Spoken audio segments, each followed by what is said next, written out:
welcome to today's Explainer. We're diving into a threat that's probably hiding right under our noses or, well, maybe right under our floorboards. Look, we usually picture water damage as this massive, dramatic event, right? Like a hurricane or maybe just an annoying chore like mopping up a spilled bucket. But today, we are completely reframing that. Water damage is actually a highly time-sensitive structural emergency. And if you own property in Columbus, Ohio, that clock ticks just a little bit differently for you. Let's get into exactly why your home is at risk and why time is literally your absolute worst enemy here. So what actually happens the exact minute a pipe bursts, or maybe your sump pump just completely fails? Pure panic, right? But beyond that initial shock, what's going on structurally is a rapid, aggressive spread. Water doesn't just sit there. It actively seeks out the path of least resistance. It's immediately wicking into your baseboards, soaking into the drywall, and seeping right into the subfloor. Industry pros absolutely stress the need for a rapid 60-minute emergency response. Why? Because the second water escapes, you have exactly 1 hour, just 60 minutes, before that little localized puddle blows up into a widespread structural event. Stopping the spread immediately is really the only way to save those materials before they're permanently compromised. And you know, Columbus properties are uniquely vulnerable. It's kind of like a geographical and architectural perfect storm. First off, the city is framed by the Scioto and Olantogy rivers, which naturally creates these really high water tables. Then you've got Franklin County's heavy clay soil, which, if you've ever dug into it, stubbornly refuses to drain. We also have to factor in our brutal winter freeze-thaw cycles. Those just wreak absolute havoc on older plumbing. I mean, think about the aging cast iron in those beautiful historic German village brick homes, or the vulnerable crawl spaces up in Clintonville. Add an aging city infrastructure and those massive summer thunderstorms that just drop inches of rain in literal minutes, totally overwhelming the grading around your foundation. Honestly, it's not a matter of if water's going to threaten your property here, it's really a matter of when. Okay, so an absolutely crucial point here is understanding the actual science behind the flooding.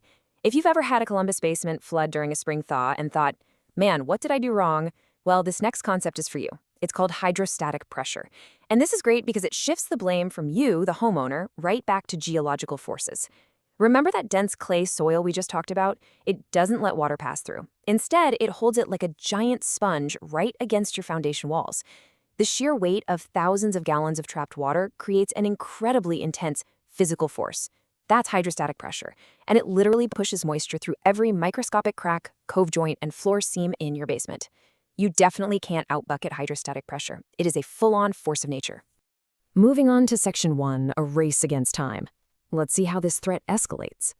48. I really want this number to stick in your mind. 48 is the absolute maximum number of hours you have before hidden moisture starts growing mold.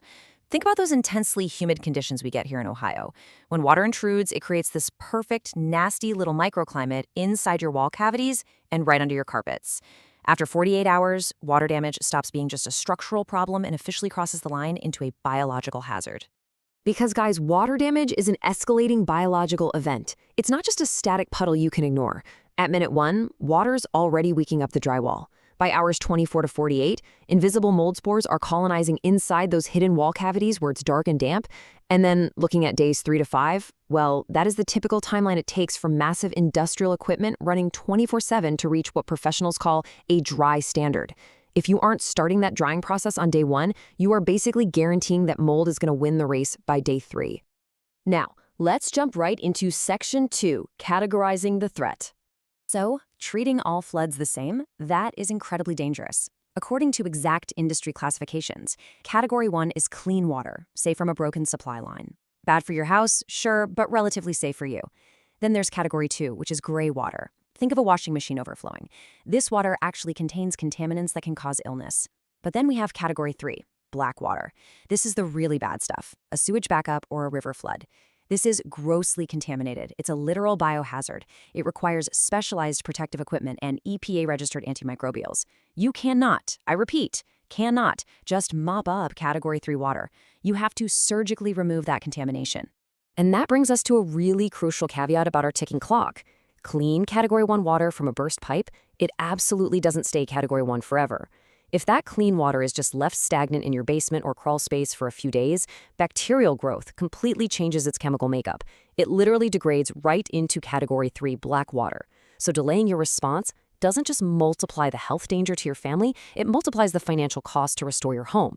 Because dealing with Category 3 means tearing out and throwing away porous materials that honestly could have been saved on day one. All right, this brings us to Section 3, the science of restoration.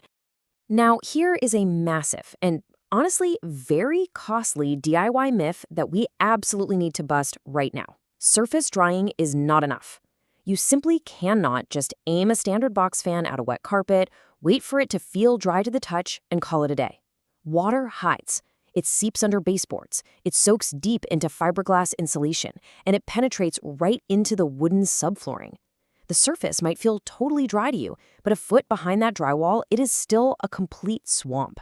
So, to find all that hidden water, professionals rely on some seriously advanced technology that sees exactly what the human eye completely misses. They're using thermal imaging cameras that detect temperature differentials as small as 1 single degree to spot hidden cold spots inside your walls.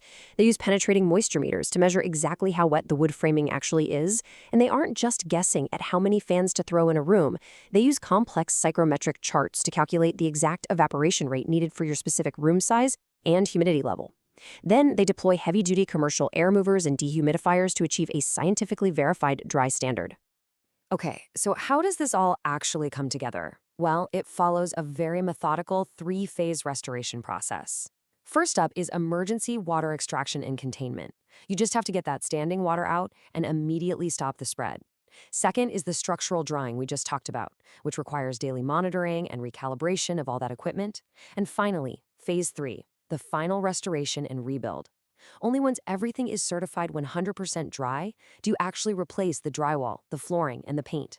The goal is to bring the property exactly back to its pre-loss condition, making absolutely sure no mold or rot is left behind. Let's turn to the financial side of things in Section 4, navigating costs and insurance. It is so vital to understand exactly how insurance adjusters evaluate these claims. The golden rule in the industry is sudden and accidental.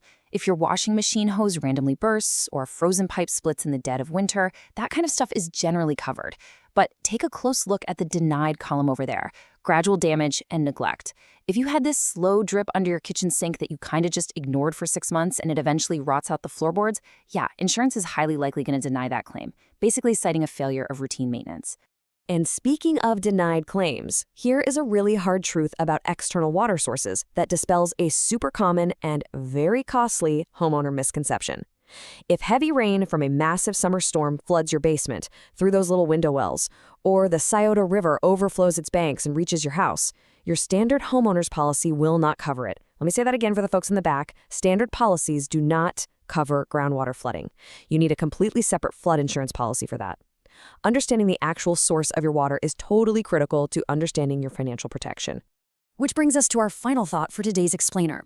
We've seen exactly how the geography of Columbus kind of works against you. We've talked about how hydrostatic pressure pushes water inside, how a 48-hour biological clock dictates the nasty growth of mold, and how a scientific, rapid response is honestly the only way to save your property and your wallet. So the big question you have to ask yourself today is this. When water inevitably invades your home, will you be caught waiting around, letting the damage multiply, or will you be ready to respond within that golden 60-minute window? Knowing the threat is half the battle. Be prepared, understand your specific risks, and please don't let the clock run out on your home. Thanks so much for joining me on this explainer.